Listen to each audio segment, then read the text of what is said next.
എല്ലാ പ്രിയപ്പെട്ട കൂട്ടുകാർക്കും പുതിയൊരു വീഡിയോയിലേക്ക് സ്വാഗതം. സബ്സ്ക്രൈബ് ചെയ്ത എല്ലാ കൂട്ടുകാരോടും പ്രത്യേകം നന്ദി അറിയിക്കുന്നു.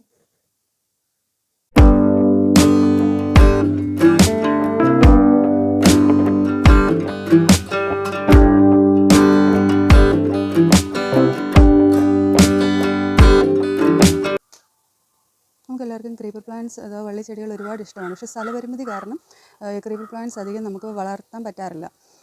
ഒരുപാട് പൂക്കളൊക്കെ ഉണ്ടായി നിൽക്കുന്നത് കാണുമ്പോൾ നമുക്കും വളർത്തണമെന്ന് ആഗ്രഹം കാണും. അപ്പം അതിന് വേണ്ടിയിട്ട് കുറച്ച് സ്ഥലത്ത് എങ്ങനെ നമുക്കൊരു ക്രീപ്പർ പ്ലാന്റ് സെറ്റ് ചെയ്യാം എന്നുള്ളതാണ് ഇവിടെ പറയുന്നത്. ഇത് നോക്കിയാൽ നമ്മുടെ പോട്ടിനകത്ത് ഇത് വാളരിപ്പയർ പടത്തേക്കുന്നത് ഇതുണ്ട്. കുറേ സ്പേസ് നമുക്കതിന് വേണ്ടിയിട്ട് പോയിട്ടുണ്ട്. ഇതുണ്ട്, ഇങ്ങനെ ഒരു മേളിലൊരു കയറ് കെട്ടിയിട്ട് അതിങ്ങനെ വളർത്തേക്കുക. കുറേ സ്പേസ് നമുക്ക് അന്നേരം പോകുന്നുണ്ട്.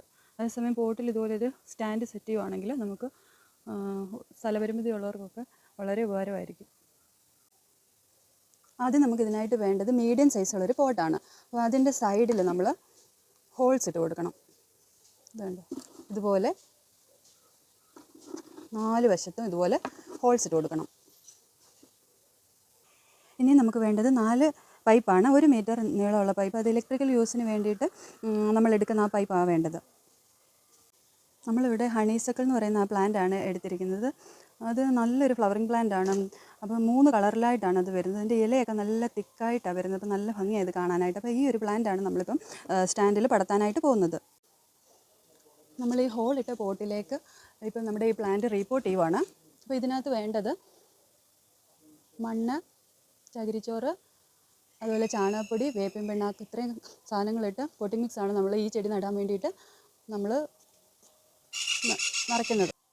പോട്ട് നമ്മൾ ഈ ഹോള് 4 വശത്ത് ഇട്ടല്ലോ, അതനുസരിച്ച് നമ്മൾ ഈ പൈപ്പ് ഇതുപോലെ നമ്മൾ കുത്തി കൊടുക്കണം. ഇതുണ്ടോ, 4 പൈപ്പ് ഇതുപോലെ കുത്തി കൊടുക്കണേ. ഉണ്ടോ, 4 സൈഡിലായിട്ട്.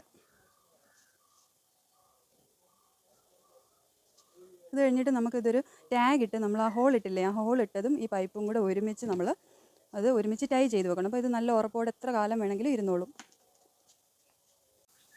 ഇതുപോലുള്ള ടാഗാണ് നമ്മളിതിന് വേണ്ടിയിട്ട് യൂസ് ചെയ്യുന്നത്. അല്ലാതെ വേണേൽ നമുക്ക് ചെറിയ പ്ലാസ്റ്റിക് കയറില്ലേ, അത് വേണേലും യൂസ് ചെയ്യാൻ പറ്റും. നമ്മൾ ടാഗ് യൂസ് ചെയ്തിട്ട് ഈ പൈപ്പ് നമ്മൾ നന്നായിട്ട് ടൈറ്റ് ചെയ്യുകയാണ്. അതുപോലെ 4 സൈഡും അതുപോലെ നമ്മൾ ടൈ ചെയ്യണം. ഇതുപോലെ ടൈ ചെയ്താൽ എത്ര കാലം വേണം വരെയും ഇരിക്കും. അതേസമയം കമ്പാകുമ്പോൾ നമുക്ക് പെട്ടെന്ന് ചിലപ്പോൾ പോയെന്നിരിക്കും. ഇതുപോലെ പൈപ്പ് ആകുമ്പോൾ കുറേ കാലം നമുക്കത് യൂസ് ചെയ്യാൻ പറ്റും. നമ്മൾ ഒരു സൈഡ് കെട്ടിക്കഴിഞ്ഞു. ഇതുപോലെ തന്നെ 4 സൈഡും നമ്മൾ ഓരോ പൈപ്പും ചേർത്ത് വെച്ച് കെട്ടണം.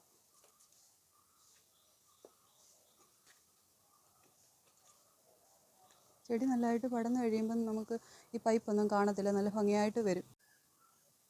ഇനി നമുക്ക് വേണ്ടത് ഇതുപോലുള്ള കേബിൾ വയറാണ്. ഇത് ഇടയ്ക്ക് ഒന്ന് റൗണ്ടായിട്ട് കെട്ടി കൊടുക്കാൻ വേണ്ടിയാണ്. അപ്പം വള്ളി പടർന്ന് കയറുമ്പോൾ നല്ലതായിട്ട് അതേ പിടിച്ചങ്ങ് കയറിക്കോളും.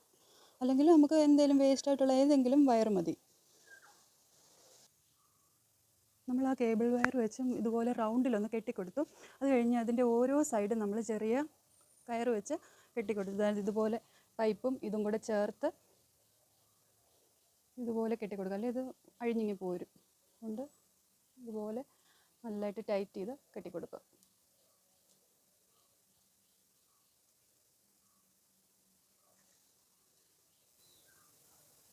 നമ്മൾ ഈ കേബിൾ വയർ റൗണ്ടായിട്ട് 2 എണ്ണം ചെയ്ത് കൊടുത്തിട്ടുണ്ട്. അപ്പോൾ ഹൈറ്റ് കൂടുന്ന അനുസരിച്ചാണെങ്കിൽ നമുക്ക് കൂടുതൽ വേണമെങ്കിൽ ചെയ്യാം. അപ്പോൾ നമുക്ക് വള്ളിച്ചെടികൾ ഇതുപോലൊരു സ്റ്റാൻഡ് സെറ്റ് ചെയ്യുവാണെങ്കിൽ ഒത്തിരി സ്ഥലമൊന്നും പോകാതെ നല്ല രീതിയിൽ നമുക്കിത് സെറ്റ് ചെയ്തെടുക്കാം. വള്ളി ഇങ്ങനെ കൂടുതൽ വരുന്ന അനുസരിച്ച് നമുക്ക് ഇതിലോട്ടിങ്ങനെ പടത്തി കൊടുക്കാം. കുറച്ച് ചെടി വളർന്നു കഴിയുമ്പം ഈ സ്റ്റാൻഡ് ഒന്നും കാണത്തില്ല, ഫുള്ള് കവർ ചെയ്ത് പൂവൊക്കെ ആയിട്ട് നല്ല ഭംഗിയായിട്ടിരിക്കും. നമുക്ക് ഈസി ആയിട്ട് ചെയ്തെടുക്കാൻ പറ്റുന്നൊരു സ്റ്റാൻഡാണ്. വീഡിയോ യൂസ്ഫുൾ ആയാൽ തീർച്ചയായിട്ടും ചാനൽ സബ്സ്ക്രൈബ് ചെയ്യണം. ഫ്രണ്ട്സിനും ഫാമിലിക്കും ഒക്കെ ഷെയർ ചെയ്ത് കൊടുക്കണം. Thanks for watching.